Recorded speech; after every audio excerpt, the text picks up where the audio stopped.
Okay, welcome to KIN 425 for March 26th.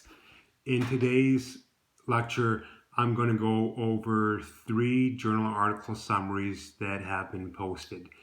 So this first one is from Michaela. It's entitled Sexual Dimorphism of Substrate Utilization, Differences in Skeletal Muscle Mitochondrial Volume Density and Function. So essentially with this journal article presented, I'm going to go over some important points here from the journal article on the whiteboard.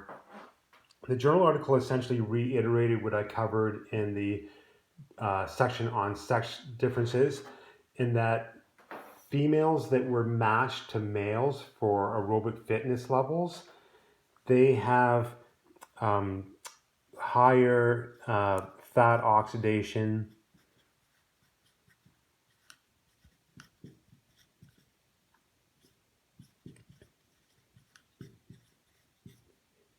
and lower carbohydrate oxidation compared to males. This is during exercise at the same submaximal work rate.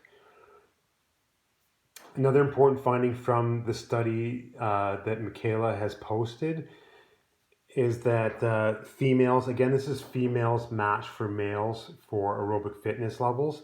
The females had higher mitochondrial volume density. I'm just going to put that for the higher symbol.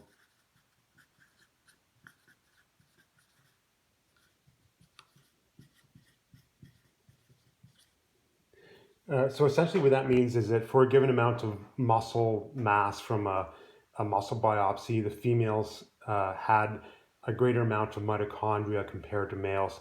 So again, these are females and males that were matched for aerobic fitness levels. So that higher mitochondrial level would allow a greater capacity for fat oxidation. This can spare carbohydrates during aerobic exercise. So theoretically, females would have an advantage for ultra endurance performance because they can spare carbohydrates and preserve their glycogen stores.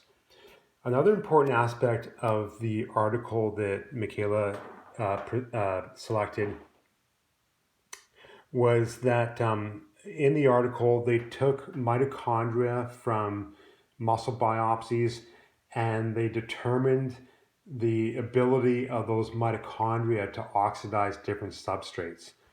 So an important finding from this study, again for the females, an advantage they had over males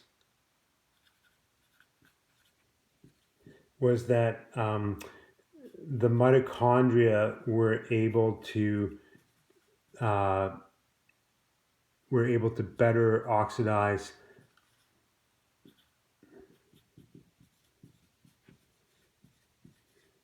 fatty acids, which isn't surprising given that their overall whole body fat oxidation was increased during exercise.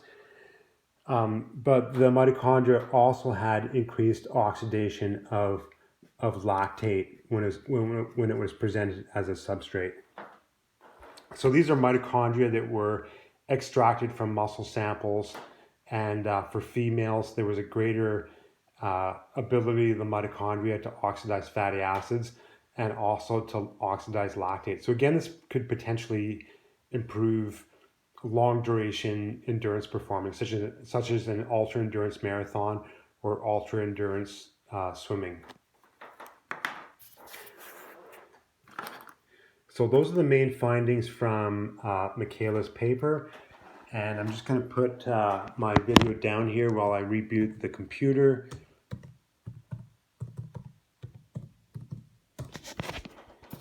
And I'm going to quickly erase my whiteboard and go over the other 2 journal articles that were posted.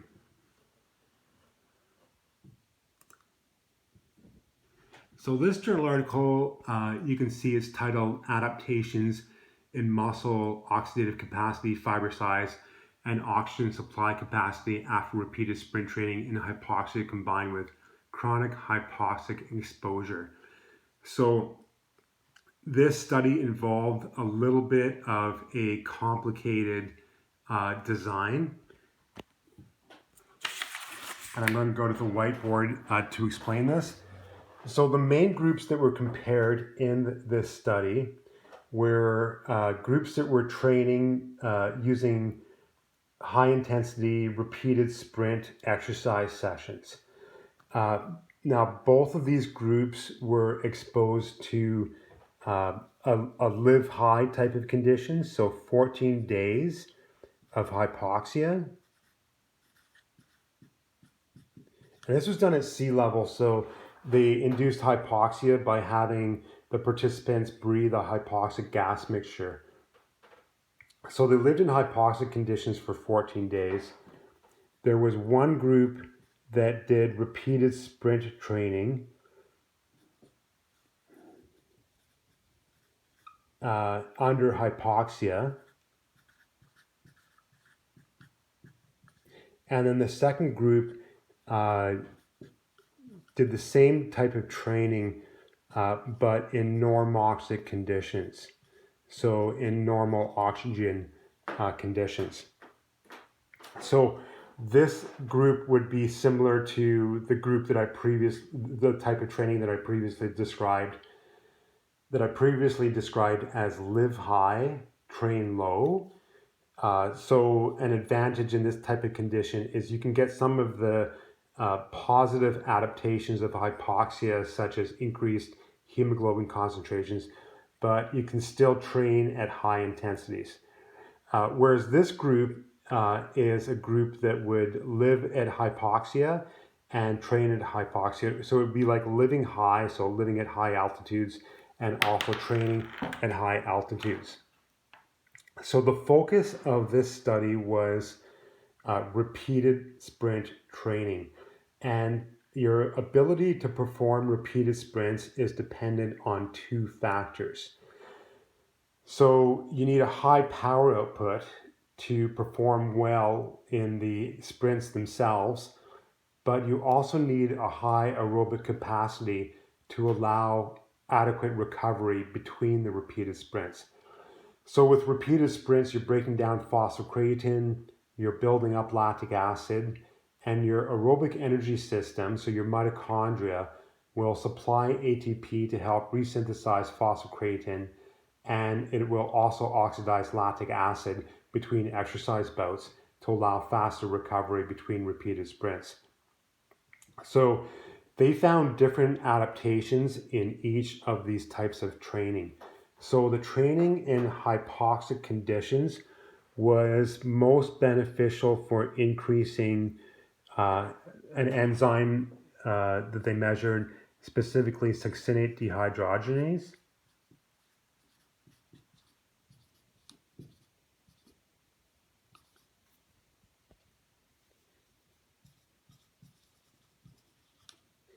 Or I'm going to abbreviate it as SDH. This is an enzyme of the Krebs cycle. The Krebs cycle is located in your mitochondria, so this implies that this type of training was best for improving your mitochondrial oxidative capacity, strictly by measuring the levels of this enzyme. Now, training in normoxia, and this is repeated sprint training, was better for increasing muscle fiber size.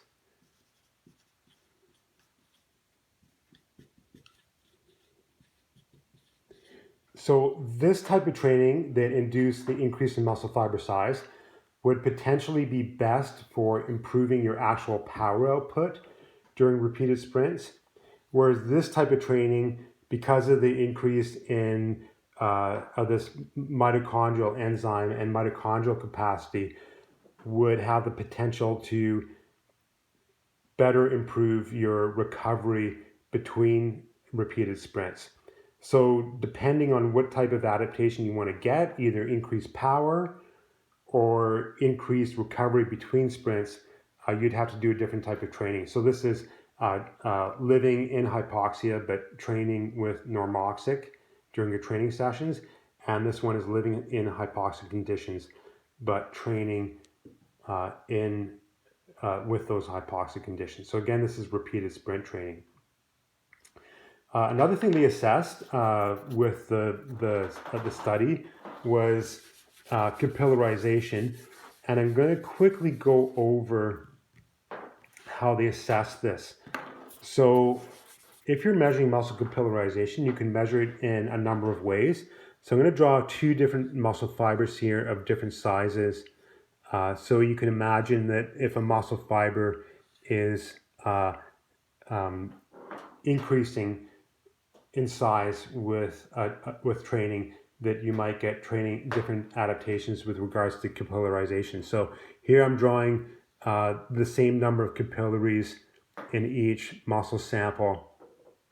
Now, if you're assessing capillarization, you would take these muscle fibers and you would cut them this way so that you get a cross section of the muscle fibers. So when you view the muscle fibers, it would look something like this.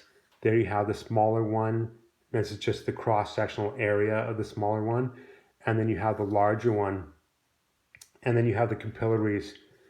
You know, I've drawn kind of two capillaries in each one here.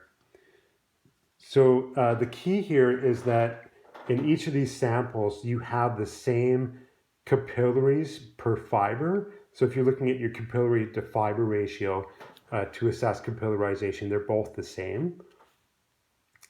But a measurement that they emphasized in this particular study was capillary density.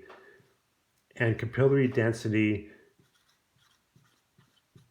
essentially tells you the number of capillaries you have that serve a given fiber area. So the fiber area here is in millimeters squared.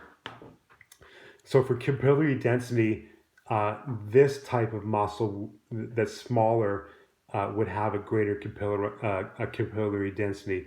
You have the same number of muscle fibers in the same number of capillaries in each sample, but these capillaries serve a smaller fiber area. So capillary density takes into account, say, the diffusion distance for oxygen to get into the muscle and to mitochondria. So in this case, your diffusion distance is shorter than in this case. So you have an advantage in this sample. So with regards to capillary density, they found greater improvements in the group that trained under hypoxic conditions compared to those that trained under normoxic conditions, strictly because under normoxic conditions, you got an increase in muscle fiber area, which potentially can compromise the oxygen delivery to the muscle. So that's the last point that I wanted to make from that particular paper. Now, the last study that was presented, and I'm going to put down my camera here just to reboot the computer.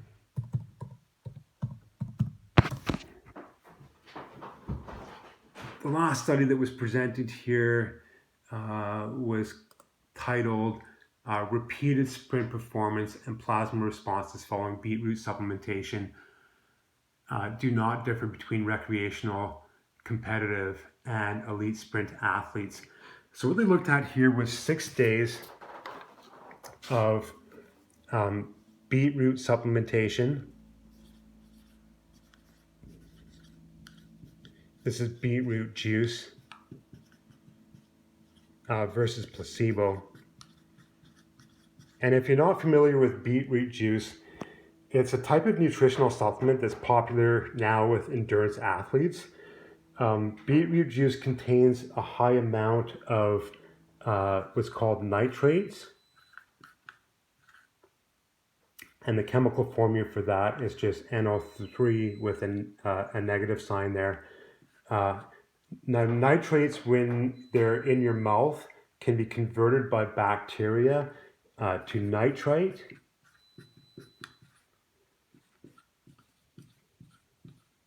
Oops, NO2 negative. And then in your digestive system, that can be further converted to nitric oxide. And I'm just putting NO as the abbreviation for nitric oxide. Well, I'll spell it out here because I'm going to put NO down here.